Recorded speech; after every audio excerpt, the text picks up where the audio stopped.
All right. So welcome to the webinar on From Pressure to Practice. This is about sustainable writing strategies. We've talked about sustainable writing strategies in a number of other workshops. In fact, I think we cover it in most every scheduling workshop and talk about it multiple times during the semester.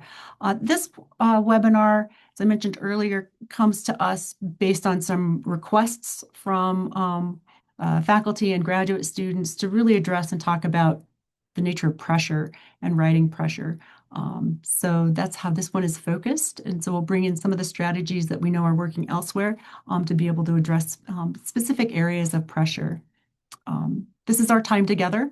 We've been doing introductions in the chat. So if you're just joining, please introduce yourself, your name, department, and kind of some of the things that you're working on. But we're going to be taking kind of a new look at writing and a new look at pressure. And my hope is that by putting these two together in this webinar, it gives you an opportunity to think about it in new ways and in kind of productive and really healthful ways for you moving forward. The strategies that I'm going to be sharing out are something called a mental massage. I pulled that from Judson Brewer.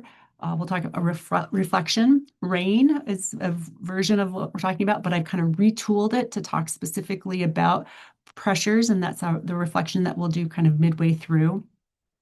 We're going to talk about some reframing sentence starters. This comes to us from Neil Fiore, as well as creating time for your writing. That's part of our scheduling practices. But if we really think about how we quote unquote spend our time, that's a way of like a kind of a loss of time. Oftentimes we've spent it and now it's gone. But there are ways for us to perceive time as something that we create the time for, what's meaningful in our lives. And so it's a way for us to reframe how we're thinking about our relationship to time and scheduling for our writing. And the last resources is Project Box and some additional kind of references for resources through this semester. So I guess the last strategy is the Project Box. All right. Within the context of writing, as we're all here together, I think no matter what stage you are at in your career in research, scholarship, creativity, entrepreneurship, and studies and work here at CSU, we have a lot to learn about writing, about how it is that how we do it, and then how do we navigate not just what we're expected to do, but the pressures that go along with that, those expectations. So I think when we look at writing, it's helpful if we can look at it with fresh eyes. Although this actually, interestingly, will be a slide that many of you will have seen before if you've attended CSU Writes events, in part because I'm really, really interested in us reframing writing in its different component parts, because I think it's helpful for you to be able to identify very specifically where it is that you are having some challenges, because then you can address those. You can know where it is that you've got some strengths, right? And where it is that you have some opportunities for growth.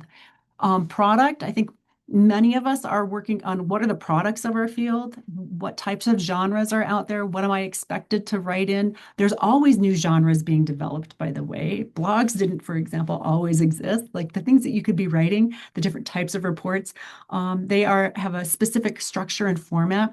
And they include specialized knowledge and a sophisticated style. And at this point, you're expected to be able to figure out how to go and do that. So there's a lot of pressure on the product itself, on that output.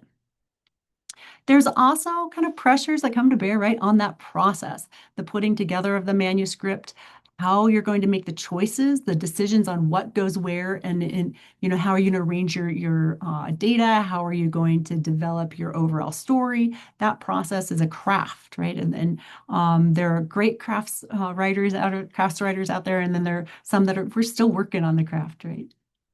Practice.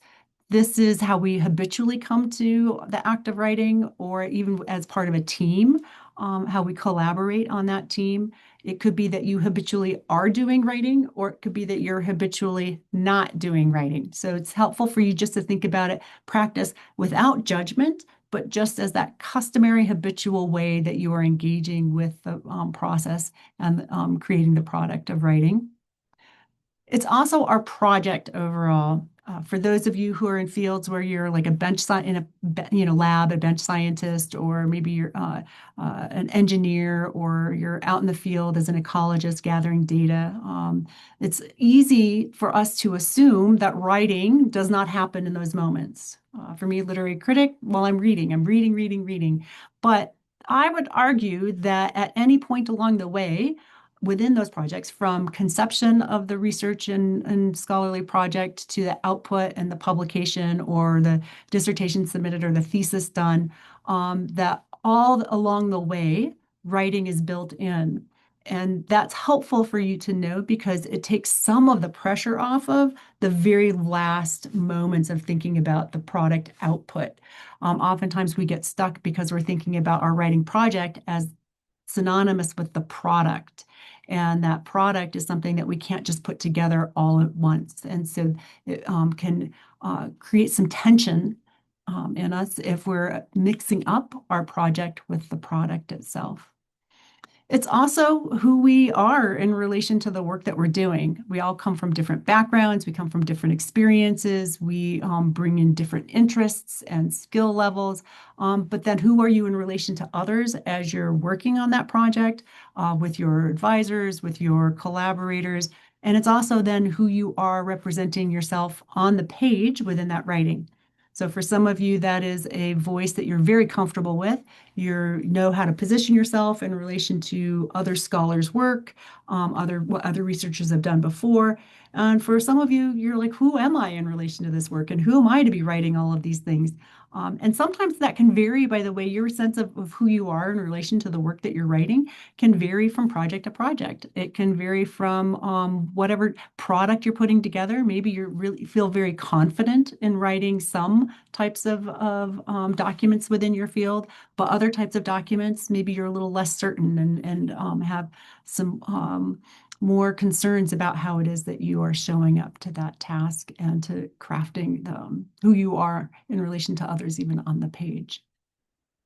All of this creates a whole slew of pressures. We haven't even gotten to the production that happens outside of when you submit, right? There's a whole industry out there of writing and productivity and production. So there's lots of internal and external forces that are affecting and shaping your writing through all of that product and that process and the practice and the project and the persona.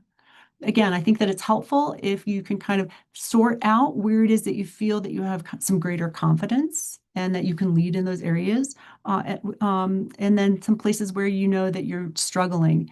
It really does help you identify that it's not just writing overall that's the problem. It might be just some elements of writing that you can then target and do some skill building with. So understanding pressure in general, I think, is also helpful for us. For that, I'm going to Weisinger and Polly Fry's book on performing under pressure. I have used this in a couple different ways. It came out in 2015. I've used it with teams of writers, like at the USGS, for example, and talking about how it is that teams perform. It's the science of doing your best when it matters most. It's written largely for corporations and for people in the business world. It uses lots of sports analogies. But if you're all interested in kind of digging into their model for pressure and how to cope with it, it's an interesting guide. It's not written specifically for writers, although he starts off talking about John Gottman's research and relationship building extensively. So you can read a lot of research that's in there about pressure. But basically, they define pressure as the daily force or the daily forces that build to moments when stakes are high.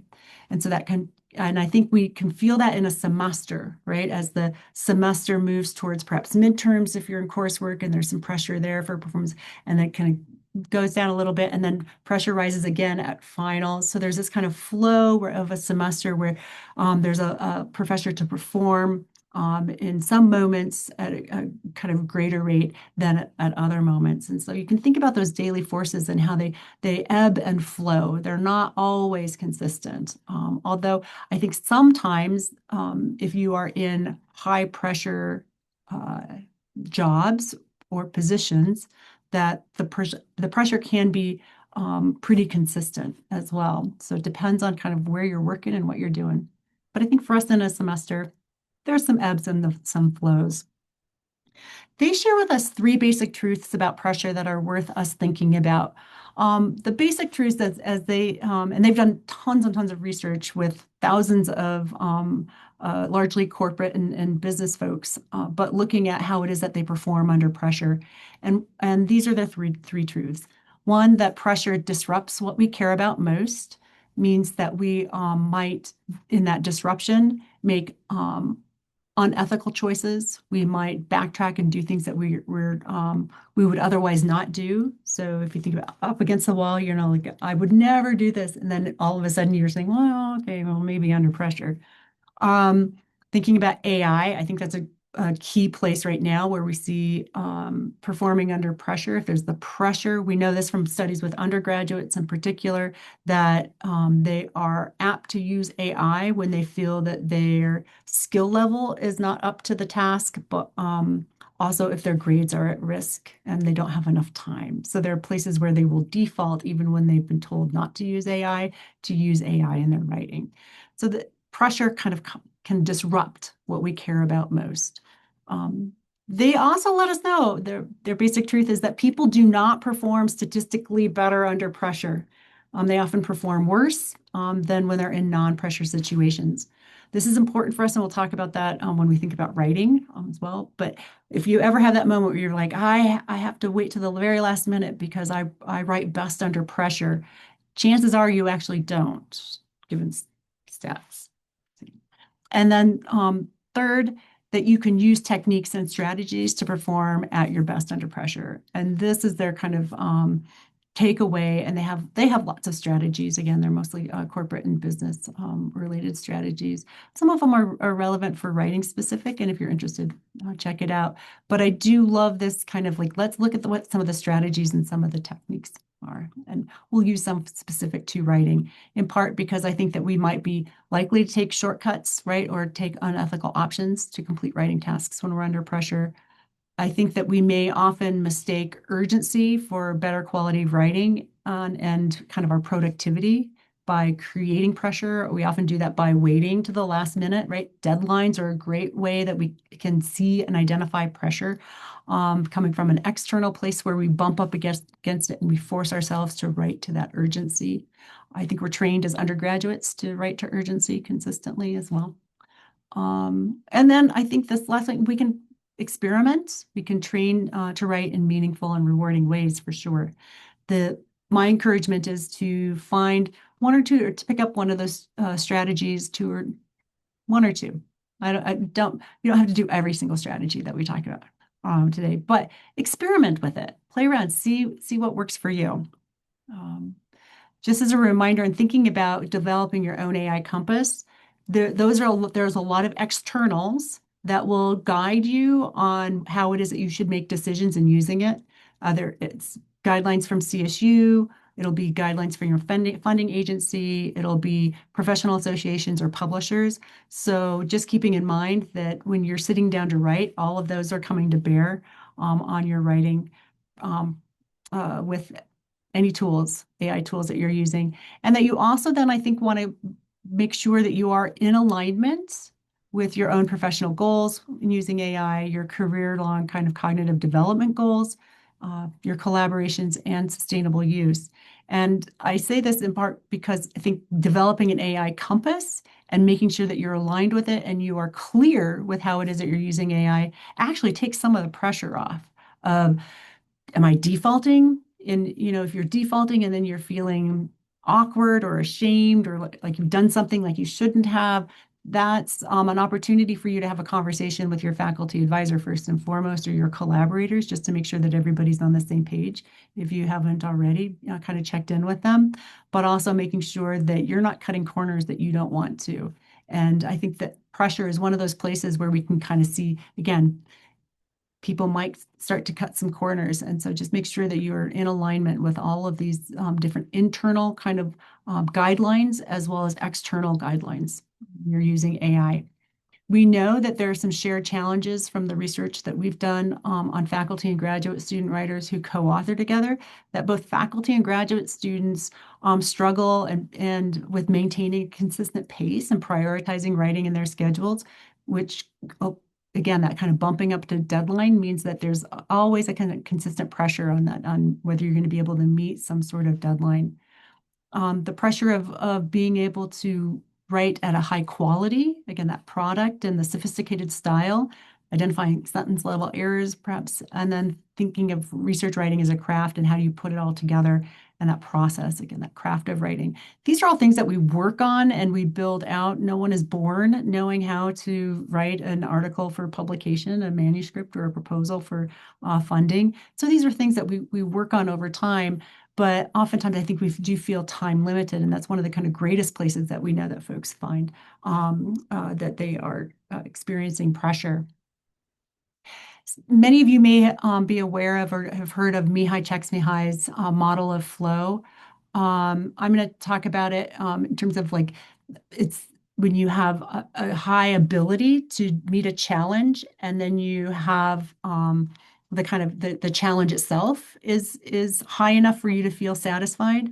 And I like this heuristic. It's really just a helpful little image for us to see. There are days where we might have great capacity. We might be well rested. We might have done a lot of legwork and thinking and reading or preparing our data for writing in a particular section. And so we might actually have a great capacity, both in terms of our kind of time available that we've set aside, as well as an ability to be able to write during that time.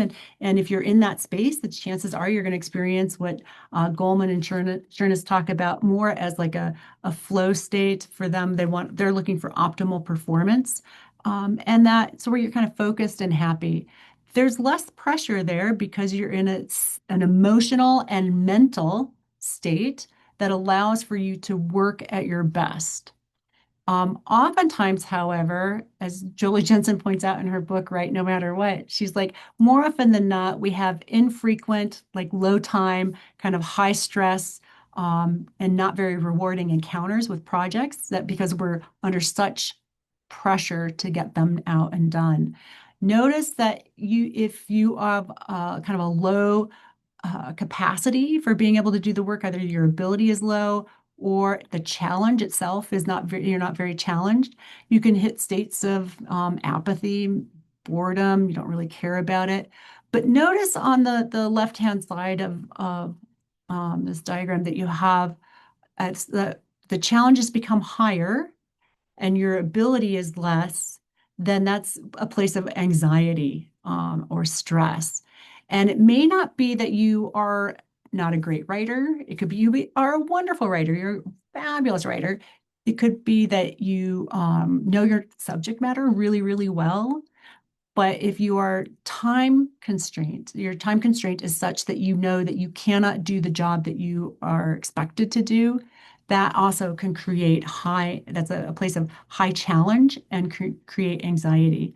So what you want to be doing is thinking about the balance between all of this and where it is that you need to be building some additional knowledge or some skills or learning more. And then where it is that you also want to be building in some time and carving out some space for that writing. Notice how open that feels. That feels much better, much less pressured. We go into graduate work generally not because we're forced to by some sort of external conditions, but that we're drawn to it by interest and intrigue and curiosity and wanting to contribute. It's usually really positive reasons and why we pursue a graduate degree and writing at this level. But the writing at this level can also feel quite pressure filled, in part because we do care so much. We do want to do good work, and sometimes we don't feel like we have the capacity or the time to be able to do that. So just note that we're kind of looking at then pressure and how does it feel for us. I pulled this one from Medium, and it's by Whitney Williams. It's just a helpful kind of image for us to think about then pressure and how we experience it and feel it in our body. The three areas where I'm most interested is in our mind and in our heart and in our gut. these are kind of the places in the body where you can really kind of get a sense of immediately, and we'll do a little bit with the reflection. When you're feeling pressure, is it pressure in your head, right? And where you're mentally kind of processing and thinking? Is it something perhaps in your chest or in your throat area, or how it is that you're feeling? And then in your gut, kind of, when that gut instinct, or when you get butterflies or kind of the swirlies. So where do you typically feel writing pressures? That will be helpful for you to identify also then how you might address some of those pressures and issues. So let's talk about the first strategy that I want to mention is a mental massage. This comes to us from um, Judson Brewer. And Judson Brewer talks about how when he's a neuroscientist, he's an MD, PhD at Brown University, who's done a lot on writing and anxiety, not on writing specifically, but about anxiety. And he's written 3 books, I think, at this point. And so, in writing his books, he has shared that his process is to massage out balls of heat. This is the way he describes pressure, right? Those balls of heat that should his stomach start contracting with writer's cramp, inducing thoughts of like, what am I supposed to write next? So that's his particular kind of stress and pressure. In his book, he also shares that he would often default to reading the New York Times. So he would have written or read a number of New York Times articles, but not written much. So he also has gone through, graduate school itself. But he said he had some simple instructions for himself when he would go to write. Sitting, for him, sitting means sitting and doing some mindful practice, some meditation. So to calm his nervous system, to walk in the same way with deliberately and with some awareness and reflection, and then to write. So he says, and repeat. But he wrote only when he was in a flow state. Most of us, when we think about flow states, if we think back to the grid and chart, or the chart with Mihai Csikszentmihalyi's kind of model of like where you get into a flow state where you want to be challenged and you want to have capacity, that he's writing about it differently. He's saying that getting into flow for him is a place of relaxing all of those pressures and kind of letting his body kind of get into a relaxed kind of space, but also mentally alert. So relaxed body, mental alertness. And then he says that's when he would write. Oh, here's our slide for Judson Brewer. And so for him, it looked something like this, that you had to have high interest and knowledge in the topic and some sort of experience. But then that brought together would bring the enjoyment in the writing and the connection to flow. It's a really lovely model and a reminder that sometimes when we sit down to write, we might not have feel like we're capable of writing what we're expected to write, or we're expecting ourselves to write, because we just need to do a little bit more preparation. Maybe we need to read a little bit more. Maybe we need to crunch some data so we understand it more fully. Maybe we need to just sit down and gather our thoughts and kind of take some notes down to be able to get started.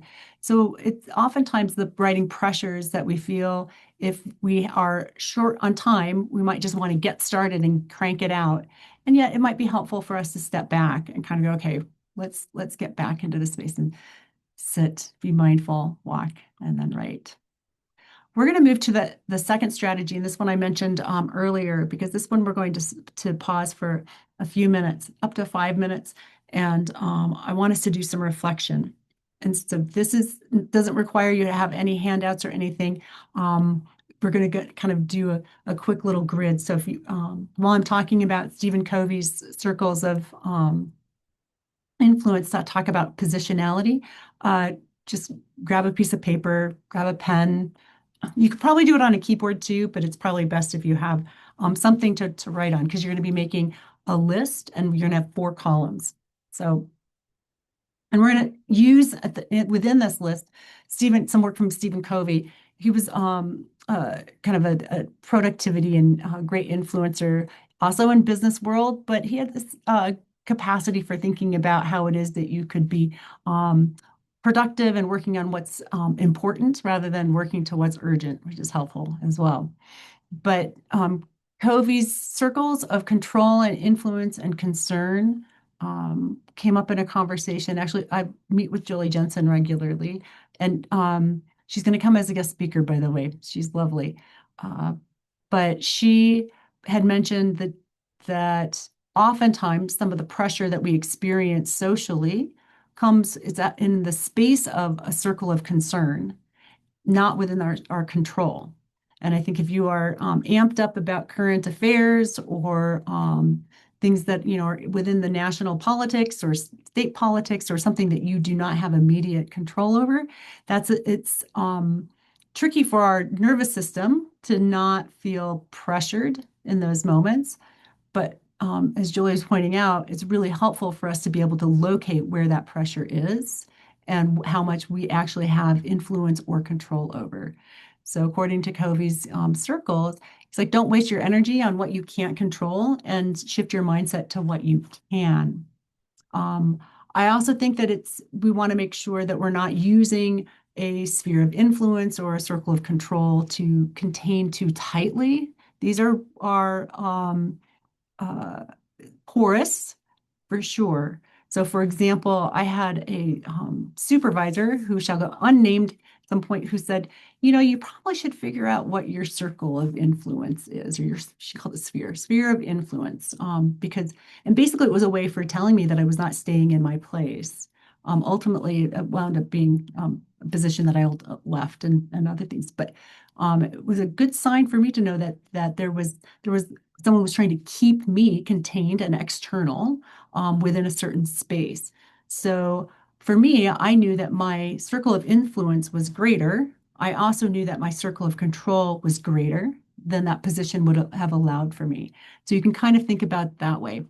You are not stuck only in one circle for all time. That they are malleable, they grow and change and are porous. But one of the ways you can think about this is the circle of concern is a wider range of things array of things that we can be affected by, personal health, relationships, global issues.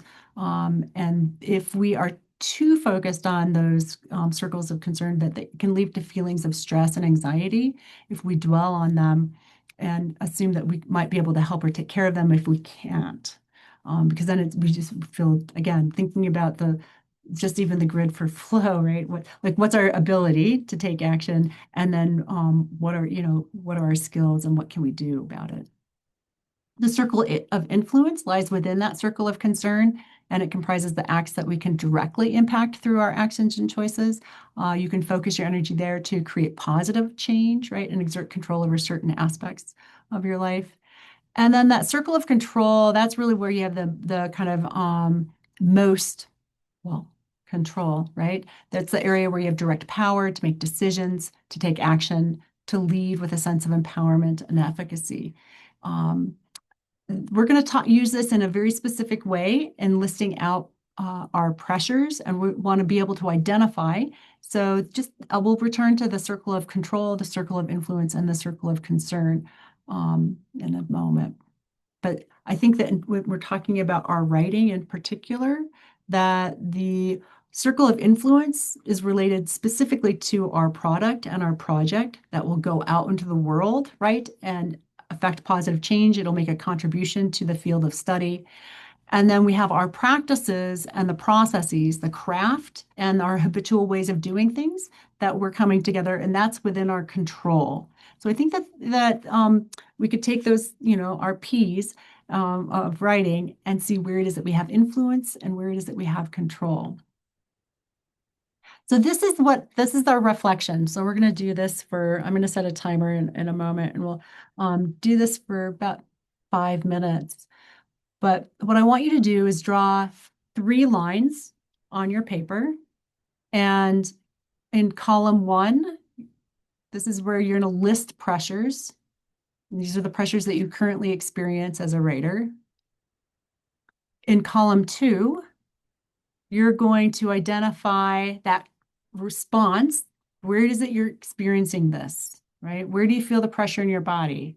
You could do it as kind of that head, right, or mind, right, and the heart, and then the gut, right? You could think about it that way. or you could be very specific. So you could say, like, behind my eyes, however it is that you're experiencing that pressure. And then you want to identify in that third column, is that pressure internal? Is it something driven by something that you desire, that you want? Or is it something that's externally imposed by conditions or others who are expecting things? So we can think about deadlines, right, as being external. And then the last column is where that circle of either control or influence, why am I blanking on the last one? Whether you use control, influence, or concern, right? So that level of concern, maybe it's something that you don't have much influence over at all. But so take a moment and list off those pressures. See how many you can get down. And in the next couple minutes,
all right, we have just a little over a minute left for this.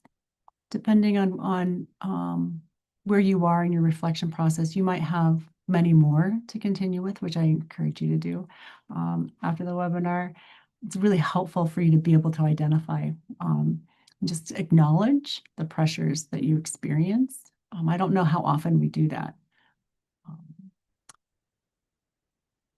but as if you have some that you would like to share, if there's anything that you want to share, feel free to jump into the chat and share some of the pressures that are common to you. And this is specifically to us as writers. Um, you could do this with just in general, your life, with your relationships, with any number of other things. But right now, we're just keeping it to what are some of the pressures that you experience as a writer?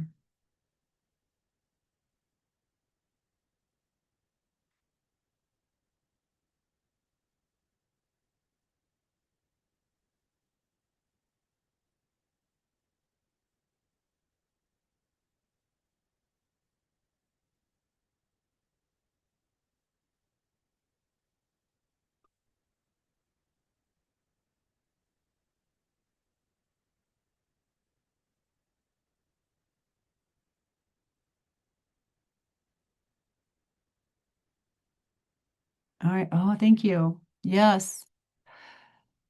Comparison to other writers and other students. Excellent. That is a great pressure to identify. Jolie Jensen mentions that in her Write No Matter What book is one of those places where if you're not careful, it can actually stall us out because those comparisons can be so um, out of it's kind of like a funhouse mirror. They're kind of they pull you out of sorts. That it's not a real reflection, but it's a comparison. And by doing that, you tend to find yourself wanting consistently. Yeah. And so that's a kind of an internal experience, right? Um, Yeah. Expectations, internal expectations that are higher than what it is that you can actually do. Yes. Um, I wonder, and I have thought about this a lot over the past decade or so. I think because it's on the rise, I think that our access to information technology and the expectations of being knowledge producers are just kind of misaligned. So we have access to great information quickly, but we, as knowledge creators, move very slowly, and knowledge is methodical and slow. And so it means I think there's a disconnect there. So I love that, I think our expectations can get out of whack, right, on how much we could possibly um, cover or do, or the quality, right, and quickly output. Oh, yeah. And then the pressures to be able to get funding to be able to do the very work that you need to be doing. And it seems like a lottery, right? That some of that seems to be both within your control, and there are certain factors on that, on applying for a grant, where is definitely not in your control. Um, but it's hard not to conflate those, I think, with all of them. Writing for a different area and discipline, and where you're having to then learn and kind of, yes, work within some a new field of knowledge. I am sympathetic to that one. The disconnect between your collaborator or advisor's working style and your own. Yes. Working style and then writing style. Both of those come up repeatedly for collaborations as challenges. It could be anything between just different approaches and how it is that you're wanting to do things, and think, and connect, and how long it should take to do certain things, to than how things should be phrased sometimes in the writing style. Yeah. Oh, thank you for sharing in the chat. Those were wonderful. Okay, we're going to move forward just a little bit and kind of thinking about the reflection and what it does. So by listing those pressures out and taking some time to kind of get to know them, kind of sort through them, it allows for you to have a moment of recognition. That's the purpose of reflection, right? We're reflecting back to ourselves things that we wouldn't otherwise kind of acknowledge, or kind of know. We also bring some awareness here to our bodies, to our minds, and how it is that we're perceiving that pressure. So how do we physically experience it is really helpful. If anybody's ever experienced pressure where you get short of breath, right? That kind of stress response, bringing some awareness to that can be helpful. Getting curious. We know that investigating wherever it is that you have pressure, or a certain type of experience, allows that curiosity, oftentimes alleviates some of that pressure, that tension. And then noting. And this is kind of the RAIN method. Some of you may be familiar with this. If you're not, you can look it up. There's different ways that it's approached, but that kind of RAIN, noting and kind of acknowledging. And I like that to use the note compared to, looking at where do you have control, where it is that you don't have control. To just note it, and it's non-judging. It's just kind of allowing that to be what it is. So thank you for sharing. Oh yeah, and I making raw writing into a proper manuscript, like making a cake from ingredients. Yes, there's you're creating something that's never been there before. So it is both wonderful and pressure-filled experience for sure. Thank you all for sharing. As we move forward, I want to give us another strategy for dealing with some of these pressures that we've talked about. Reframing how we talk to ourselves about writing is really important. We spend a fair amount of time, I think, talking with graduate students in particular about taking care to, when you're even working with other graduate students in your departments, to take care how it is that you're talking about writing. Um, I, in my graduate program, portions of it were somewhat toxic, and that toxicity actually came from kind of gossipy, kind of chit chatty talk that was like not nice. talk, and a lot of drudgery talk about writing. Oh, I can't believe. Oh, and and I don't know that it did any of us any good. On the one hand, it's like misery like loves company, but ultimately, if you're trying to get through and feel good about the project and the work that you're doing, oftentimes how you're talking with colleagues and even yourself about what you're doing will make a huge difference. So, I'm going to draw on Neil Fiore's work, and his all of these are listed at the end of the slide, and I'll send this information out. But Neil Fiore's work came to me. It's called The Now Habit, from a graduate student in biomedical sciences who read it and was like, "This is amazing! It's so helpful." She'd been struggling with procrastination and just not feeling great about her writing. And so he was at Berkeley for a long time. He worked with graduate students and with faculty, and then went off on his own. But he worked largely in his areas on procrastination, psychologist.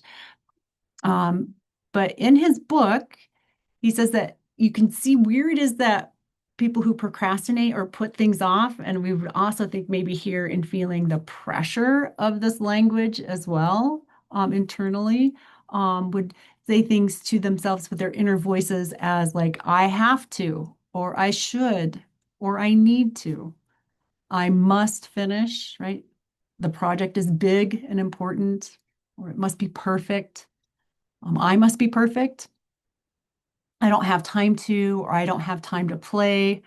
Um, and he says that the folks that he studied, in particular, the folks who were producing well, had a different type of internal voice.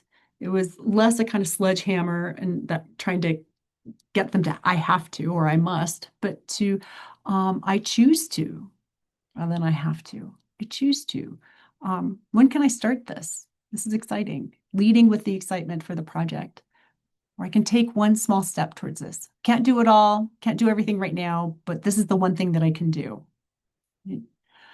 I am perfectly human. I love that one. So it must be perfect, or I must be perfect, either the project or me, my persona. Perfect is so tricky, but maybe perfectly human is a little bit easier. Um, Instead of I don't have time to, it's I have time to accomplish all that I want. And we'll talk a little bit more about that in the next strategy. I take time to play. This is really important if you don't feel like you have anything else in your life other than your writing, unless you're absolutely in love with your writing and it is just guiding you to someplace better and freer for you and it feels good for your soul, then you should do that. But if not, chances are you want to have a balanced life. You want to have writing be part of the value and the quality of the work that you do, but it's not everything in your life. So taking time to play, taking time for family, taking time for your other projects and the things that you want to accomplish is really important.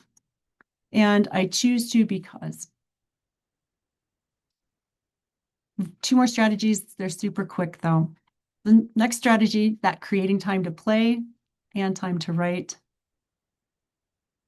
And this comes from Neil Fiore as well. We do this in the scheduling workshop, but also just note you can just have a weekly grid and you can identify and put in all the things that are set meetings, things that you know that where you're not going to be working on your project or writing, like sleep and showering and picking kids up at school, going to games, whatever those things are.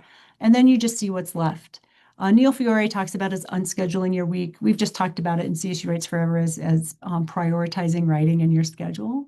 But we prioritize by identifying where are the gaps and where are the places where it can actually fit and fit well for us.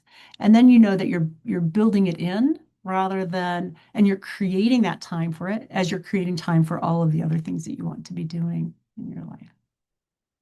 And our last strategy, it's really helpful, is using a project box. Project boxes can be physical boxes that you use to actually keep your file folders in. And when you get to your writing session, you open up your project box, but then note at the end of your writing session, you close down your project box. So by opening it and closing it, very much like we do at writing retreats or other things where we open a space for writing or time for writing, and then we close it down. It helps you be able to contain your writing so it's not something that you're carrying around with you with as that pressure all the time. So you can have electronic project boxes. I suspect most of us do, where we open up our computer, we open up our files, we open up our things. Just being intentional about it, though, is really helpful. I think it can alleviate a lot of the pressures of writing just being something that I'll always have to be thinking about or doing. I mean, you're likely going to be thinking about your research and projects a lot when you're not specifically fingers to the keyboard or working on your writing, but it does help to contain it. So if you haven't tried this strategy, I highly recommend experimenting with it and see how it works for you. Ultimately, what you want are brief, frequent, low stress, and highly rewarding encounters with projects that you enjoy. And some of the resources that we've used here, these are listed out. So when you get the slides, you'll be able to go back and look for them and check them out. And just remember, these are all really kind of the strategies that we use in CSU Writes for our workshops and programs, in part because as you move through your career, it doesn't mean that all of your writing needs or challenges are gone. They've just kind of shifted in new ways with new pressures, right, at different career stages. Show Up and Write. It started this week, but we're still looking for some rooms. So for those of you who are looking for a place to go and write or someone to write with, just know that we'll have those posted by the end of this week. There'll be in-person locations and virtual locations. Oops, sorry about that. Wanted to go back. And I want to highlight the data cohort for those of you who are looking for a Monday place to kind of check in and have a community of writers. That can be really helpful also for alleviating some stress, giving you some good positive kind of encouragement and accountability for moving things forward, positive pressure, perhaps. Think about it. If you were faculty, these would be some things for you that are very similar as well that we offer for faculty, not graduate students. And then thinking about additional events that are coming forward. For those of you writing grants, there's an early career grant support program that has offerings that you can jump into. And if you're interested in writing a book, those events will be announced later on this semester. So just pick a strategy, something that you want to experiment with. And until we meet again, may your writing be brief, frequent, low stress, and highly rewarding. Reach out if you have any questions. We have like 5 minutes before the end of the hour. If you have time and you want to stick around for questions, and I'm happy to do that. But otherwise, I fully understand if you need to dash. It's good to have you here.